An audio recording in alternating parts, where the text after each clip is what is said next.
गणपती बाप्पा मोरया, मंगलमूर्ती मोरया. बाप्पाला आवडणारे उकडीचे मोदक आज मी करणार आहे. एका कढईत 1 चमचा तूप घेतलेला आहे आणि 1 वाटी किसलेला ओला खोबरा मी परतून घेणार आहे.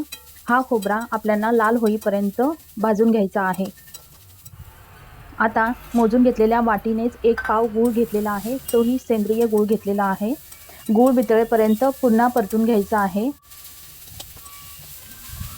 आपला हा परतून झाल्यावर थोडासा आपल्याला इलायची पावडर आणि थोडासा आणि नकळत असा जायफळ किसून घालायचा आहे. थोडासा चवीला चांगला लागतो म्हणून. त्यानंतर आता तयारीला लागू आपण. कुकरसाठी मी येथे 1 ग्लास पाणी तापवायला ठेवलेलं आहे. त्यामध्ये 1 चमचा नकळत तूप घेतलेला आहे, 1 चमचा साखर चमक येण्यासाठी आणि 1 वाटी दूध पांढरा शुभ्र पीठ तयार होण्यासाठी. आता त्यामध्ये उकळ येण्यासाठी आपल्याला पाण्याची 1 उकळ काढल्यानंतर आपल्याला तांदळाच्या पिठात थोडंसं मीठ घालून ते परतून घ्यायचं आहे. पीठ आटेपर्यंत 2 किंवा 1 मिनिट गॅस चालू ठेवायचा आहे आणि आता आपल्याला 10 मिनिटं वाफवण्यासाठी हे झाकून ठेवायचं आहे. आणि त्यानंतर थोडं आपला तयार झालेला उकड गोळा करून घ्यायचा आहे. गरममध्येच त्याला मॅश करून घ्यायचा आहे. 1 छोटासा गोळा घेऊन मी त्याला पातळ असा लेयर करून पारी तयार केलेला आहे.